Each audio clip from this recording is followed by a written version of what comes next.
In episode 2, Eloise, Benedict, and Colin all head to the park. And they're all discussing the season. Eloise not really wanting to get back into it, but she did promise Anthony that she would at least try. Colin, meanwhile, agreed to meet up with Penelope. This is going to be their first lesson. He is a little surprised that she still wants his advice, especially after what Whistledown wrote about him, but Penelope just brushes that aside and says she's an idiot. She doesn't know what the hell she's talking about. Now that she's agreed, he wants to see her skills in action because, as he puts it, men are pretty simple creatures. He feels like this should be pretty quick. The problem is when Penelope walks up to a group of guys, she just looks flustered. She's uncomfortable. Yeah, the first lesson doesn't go great. When she gets home, she heads right up to bed, and her mother doesn't even notice because what her mother's concerned with is what Mr. Dundas talked about. She's concerned that her two daughters who are married off are just dragging their feet. And she's trying to prompt both of them to, get on with it, make a baby. So all of this gets swept under the rug, the fact that she forged this letter. But it just doesn't seem like either Philippa or Prudence are really picking up on what she's talking about. Penelope has no idea about any of this, and the next day when she wakes up, she heads to her second lesson with Colin, although she does tell Colin, look, if I'm a lost cause, I won't take offense to it. We can just stop all this. But Colin doesn't think she's a lost cause. He thinks that not only is she teachable, she will figure out how to spit game. He knows that deep down, she's a very interesting person who has a lot to offer. She's just too self-conscious. He knows that in order to get the best out of her, she needs to be comfortable. So he says, well, what's the one thing in the world that makes you the most comfortable?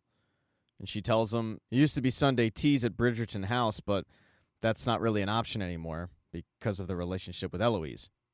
She always felt like that was the one place she could go and be herself without any repercussions, but unfortunately, it's not really a possibility.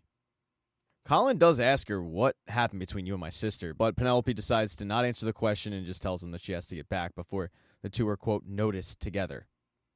And as for Eloise, well, she's busy the next day heading to the Modiste with her mother and Francesca because they got great news from Lady Danbury. Lady Danbury convinced the Queen that because this season has been off to a very dull start, and it's been noticed by Lady Whistledown, what the Queen should do is open up this, quote, Diamond of the Season award that really is all but made up. Well, she should open it up to everybody that's available, not just newcomers. And that's going to cause a mad dash with all the girls to catch the Queen's notice, those that have been brought into society already and those that are just being brought in. For Eloise, she wants no parts of this at all. She debuted in the season last year. She didn't find a match, and she's comfortable with that, no matter what she told Anthony. And she feels like Francesca probably feels the same way, but Francesca corrects her and says, despite what you think, I actually do want to find a husband. That's the one thing about this whole season that is actually appealing to me. I just want to do it before the Queen is interested in me. That's when Eloise comes up with a great idea. Spread word around town that the Queen has opened this thing up so that all the other girls will be interested. They'll eventually catch the Queen's eye before the Queen can even look at Francesca or Eloise, and they don't have to worry about it. But while they were gone at the Modiste, back at Bridgerton house, Penelope showed up. She was called upon by Colin, and she thought that Colin merely wanted a ride. They would go somewhere else for the next lesson, but Colin says, no, we're doing it here, which does make Penelope very uncomfortable. But Colin reassures her, my sister's not here.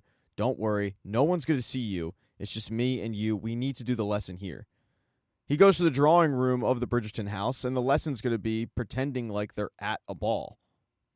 He brought her there because she did say she was comfortable, but in this scenario he's laid out, she's anything but. Especially when he wants to pretend to be one of her suitors. He wants her to approach him and basically hit on him, which she does a really good job at because everything she says she actually believes. It's a tad bit awkward. She brushes it off like she didn't actually mean it directed towards him, but we all know it was. And that's when they hear some commotion from the outside, and it's Eloise, Francesca, their mother. They've all returned, which means that Penelope needs to go hide in another room so that she's not seen. As she's hiding in the room that Colin put her in, she notices that Colin's journal is open, and curiosity gets the best of her. She starts reading it. It's from his travels abroad to Paris, and, well, it's a little spicy. And as she's getting into the really good stuff, Colin walks in and catches her, and he's pissed. He doesn't want her reading it. He doesn't want anyone reading it. It's not for anyone's eyes but his own. And even though she apologizes, he's still pissed off about it. When he goes to grab it, he knocks over a light that breaks. Glass is everywhere, and when he goes to pick up the glass, he cuts his hand pretty good. And I'm just going to say it. He cuts his hand on the palm of it. I don't know who taught this guy how to pick up glass, but it's a very weird cut. Anyway, it's bleeding profusely. Penelope, though, does feel really bad about it, and he does accept her help to bandage it up. With Colin's hand bandaged up, she knows she has to get out of there, so she starts to make a mad dash to the exit. But right before she does leave, she ends up getting caught by Eloise. It's right down the hall. They make eye contact, and it is awkward, but Penelope gets out of there. It's something that Eloise does bring up to Colin as the two head to the ball that night. And Colin does apologize for it, but he says to her, I just don't know how to act because I don't know what happened between you two. Eloise sticks with her original story, that they just grew apart. She doesn't wish for Penelope to be friendless. She realizes that Colin might be her only friend at this point. She just doesn't want to see her at her house. Eloise, though, does ask Colin how she's doing. And Colin says she's doing great. She's actually looking to seek a husband, which comes as a surprise to Eloise because they always talked about growing old together and being spinsters. But Colin tells his sister that Penelope's enlisted him to teach her the ropes on how to get a husband. So that's one of the main reasons he's going to this ball today, to help her out. A short time later, they arrive at the ball, and word has certainly gotten around that the Queen has opened this competition up. She is being flooded with girls just trying to get her attention. Violet Bridgerton would love for one of her daughters to be that, but neither of them are interested. When Violet brings it up to Francesca especially, Francesca says, yeah, I think it can wait. I remember Lady Danbury saying that there was a suitor who was really interested in music. Can I meet him? Because music is one of Francesca's passions. While the Bridgerton women, though, mingle through the crowd and try to find husbands, the Bridgerton guys, i.e. Colin and Benedict, they're still catching a lot of flies because they are as sweet as honey. Women continue to come up to them trying to get their attention. Colin, however, turns all these girls down because the only reason he's shown up is to help out Penelope. The first thing Penelope does, though, when she sees Colin is apologize once again for reading his stuff, but she does compliment him and say that it's really good writing and she'd love to read more of it because he's just amazing at it. And Colin thinks and says, okay, I'll tell you what. I will consider that if you speak to one lord tonight. Penelope looks around the room. She picks one guy. She walks up to him. And it just so happens that she says the wrong thing to this guy. He ends up running away crying. But it's a moment that both her and Colin can just laugh about. Penelope actually comes up in conversation, though, with Cressida and Eloise. With Cressida becoming Eloise's new best friend, she feels like she can confide in her about the struggles that are going on with her and Penelope. She tells Cressida how Penelope was at her house that day. It was awkward. And when Cressida points out that Penelope is chatting a lot with her brother, Eloise corrects her and says, actually, my brother's helping her try to find a husband this season. Now, two new guests to this ball are the Mondriches. With Alice and Will's child now having that new status in that new sweet house, they get invited to these sort of things. But for Will, he still feels a little bit out of place. And for Alice, she's growing accustomed to this new lifestyle that is just different from their old one. For example, they're not supposed to sleep in the same bedroom. It's weird. But Benedict Bridgerton is more than happy to show Will and Alice around and show them kind of the lay of the land. And the one lesson he teaches them is, you guys are already married, so a lot of these rules don't apply. Do whatever you want. Drink as much as you want. Dance as much as you want. Doesn't matter. Have fun. Enjoy it. The big commotion, though, at this ball is the fact that the Queen has seen enough. She turns to Lady Danbury. She says, yeah, I'm about to head out. And Lady Danbury wants what's best for the Bridgertons. She's really good friends with Violet. She knows how beautiful and how much Francesca has to offer. She knows that Francesca could be the diamond of the season. It's just Francesca isn't interested in it. So it's basically up to Lady Bridgerton and Lady Danbury to kind of push the Queen to notice her. And right before the Queen does take off, Lady Danbury takes the Queen down the hall where she overhears a piano player. And the piano player is Francesca, crushing it. It has the Queen seeing Francesca in a completely new light. And it seems like when the Queen does head out, that Francesca is currently the lead to be the diamond of the season. One girl, though, that didn't get the Queen's attention this time around was Penelope. She does, however, catch the eye of a guy named Lord Remington, and the two start chatting it up, and turns out they have a ton in common. They're both readers. So after the conversation, Penelope excitedly goes over to Colin and says he's going to call on me tomorrow. Colin's excited for her, and after this 4-minute-long conversation with Lord Remington, Penelope is smitten hard. But that is when disaster strikes.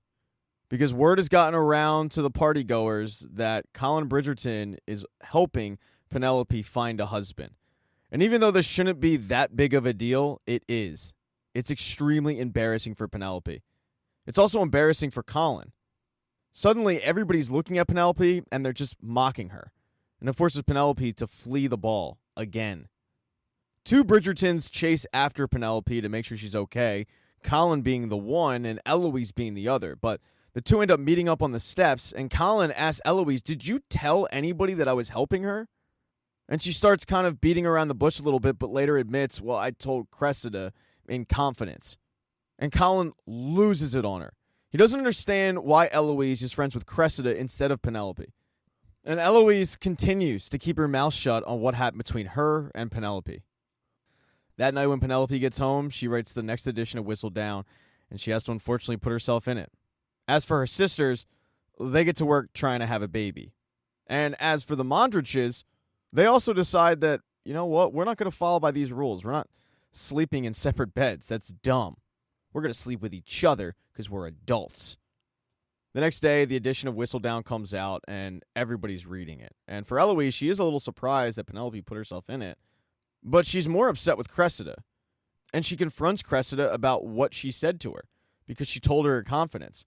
And Cressida blabbed her big mouth again, resulting in embarrassment for her old friend. But it turns out that Eloise was actually the idiot in the situation, because Cressida didn't tell anybody. No, in fact, it was Eloise and her big mouth. She was saying it so loud that other women heard it. Cressida, when asked if she had any gossip, actually kept her mouth shut for once. So Eloise is left there with stones and a broken glass house. As for Penelope, well, she's dealing with the embarrassment of Whistledown coming out, especially when her mom comes up to her and says how embarrassing the moment is. Her mom still has no idea that she is Whistledown. Lady Featherington starts to tell Penelope that she needs to accept the fact she's not going to marry. And then she realizes what a mean thing that is to say, so she starts to walk it back, but the damage is done. Now, for Penelope, all she wants to do is sit in the house all day and kind of wallow. And you can't even blame her. Late at night, though, she does get a visitor, and it's Colin. Colin wants to check in on her, and she's just embarrassed. She starts beating herself up, calling her sad and stupid, thinking that she had a chance at love, and Colin does his best to talk her out of that line of thinking, but Penelope doesn't really want to hear it at the moment. She does, however, ask something of Colin.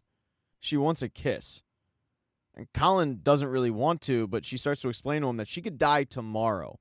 And she's never kissed anybody, and she doesn't want to die never having kissed anybody. And it looks more and more likely that she's going to end up alone for the rest of her life. So she just wants to know what it feels like. Colin reluctantly agrees to this. He goes in and he kisses her. And afterwards, she runs back in the house. But Colin, it seems like he's felt something with that kiss. Thank you so much for checking out this recap. Please consider subscribing to the channel and subscribing to my Patreon. Hit thumbs up if you liked it. Smash that thumbs down button if you thought it sucked. If you left a comment, I don't get back to you. I usually don't check the comments unless they're like a super comment. Also, if you don't see the next video up on the end screen, not to worry. It'll be up in a day or two.